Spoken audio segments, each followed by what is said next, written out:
and I run my own business, and I run it all by myself.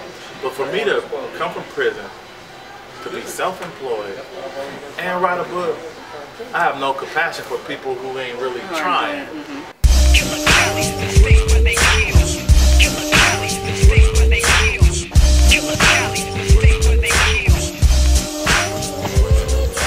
The reality that everyone isn't what they say they are.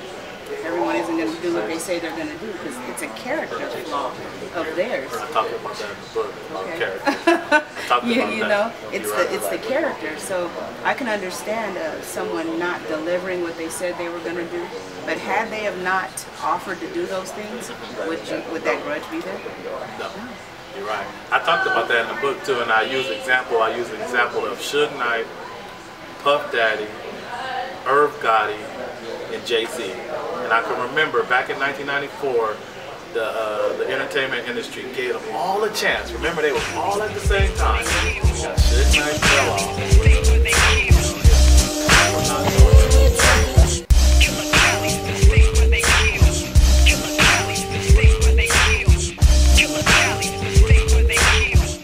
I get my guy Lagos in the cigar lounge. This Gordo, y'all. This Gordo. This really Gordo. This Gordo from after the operation. That one felt like a banana in the tailpipe. Which one you getting? Anything else? That's it.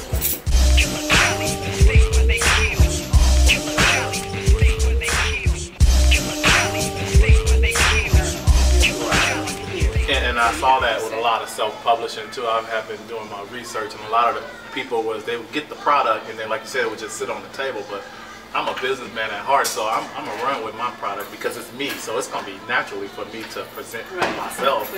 Right. So I don't think we'll have any setbacks with that. And I'm trying to go from here to New York, and I'm not gonna stop. I get off probation in December, so I'll have a license to travel, and then now I'm gonna have a reason to travel.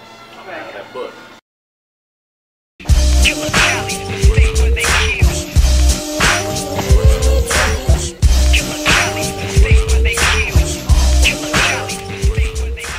It's your boy JD Carr, Killer Cali the book. Go get it. Coming December 2012. We on this California grind, independent hustling, no stash spots. It's all legit, no stash spots. We on our way. We about to go get it. Killer Cali the book, 2012 December. Man, we out here. We going to get it. Killer Cali, stay where they kill. Killer Cali, stay where they kill. Killer Cali, stay where they kill.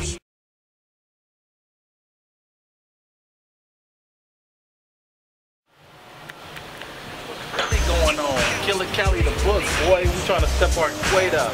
Trying to get our weight up to Bentley Jeeps and what they call it, Maybach wagon. Killer Cali the book.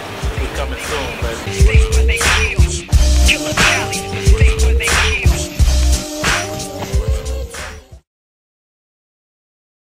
There's going to be some challenges, you know. But what's your target audience? I came up with a strategy with my team, and I'm gonna go inside first. So I wrote the book for basically for incarcerated people, because I know they have a lot of leisure time on their hands. So I wrote the book for incarcerated people, and my plan is to get the message into the prisons first, and hopefully it'll come out, because they have to count on their loved ones to purchase the book. So I think I'll go in first.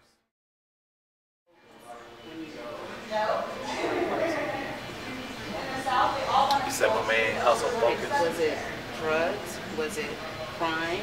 Was it a little bit of everything, or just whatever made the money come in? No. For me, for what got me incarcerated was I was convicted of bank robbery. So I would rob banks across the country, but because I was going for the jackpot, so I knew where the money was. But the only reason why I got into bank robbery is because in the early 80s, all my peers, they went to federal prison in '88. I had like 10 buddies that went to federal prison in '88. So that took all the drugs out of my neighborhood, because they were the ones that was pushing all the drugs. So that left us to figure out what we was gonna do next.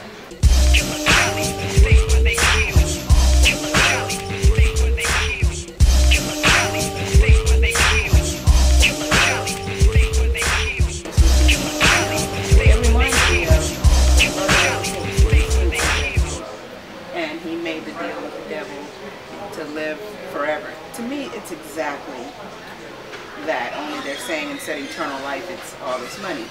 Well, I don't really need that much money.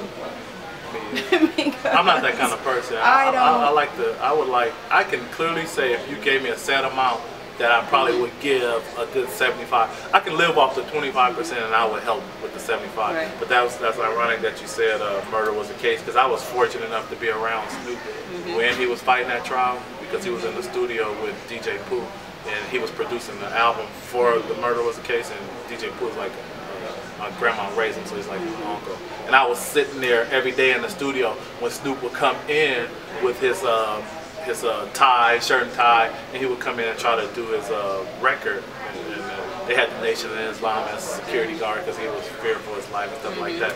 So that was interesting to see him go through that, and he kind of evolved from that. And that was before the Illuminati, the word was even, you know, on the lips of everyone the way it is now, because I'm sure at some time it was unspoken. Right. Now I think if you made a deal with the devil, you might want to keep that to yourself. So, do you have anything else? Good. Anybody else? I guess I'm ready.